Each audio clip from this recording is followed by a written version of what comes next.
Welcome to the Daily Dad Podcast, where we provide one lesson every day to help you with your most important job, being a dad. These are lessons inspired by ancient philosophy, by practical wisdom, and insights from dads all over the world. Thank you for listening, and we hope this helps.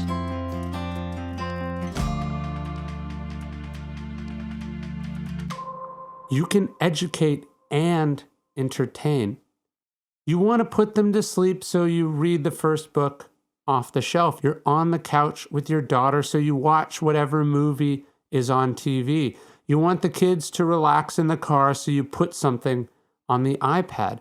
We tell our kids stories to entertain them, to connect with them, to fill the time, but also to teach them. This is what humans do. It's what we've always done.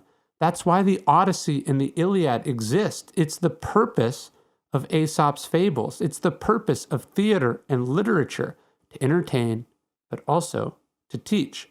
2,000 years ago, Plutarch was concerned even then that lazy parents and teachers were focused too much on the former than the latter.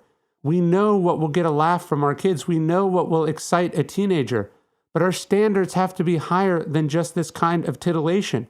Parents and teachers, Plutarch writes, even in telling stories to children, are not to choose at random, lest haply their minds be filled at the outset with foolishness and corruption.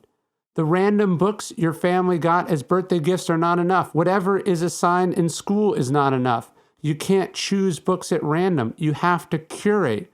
You have to decide what stories you're filling their heads with, how you're shaping their minds and the voice inside them. Tell them the stories that matter. Tell them of Cincinnatus, as we've said. Don't baby them when it comes to books. Inspire them, instruct them, remind them of the timeless principles that will never change. Remind yourself in the process.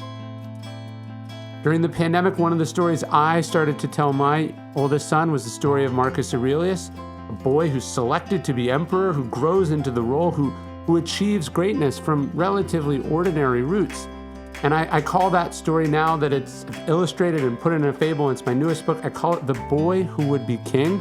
Marcus's story is incredible. As I said, a boy chosen to rule the world, and somehow he rose to the occasion. What can we learn from this? Everything.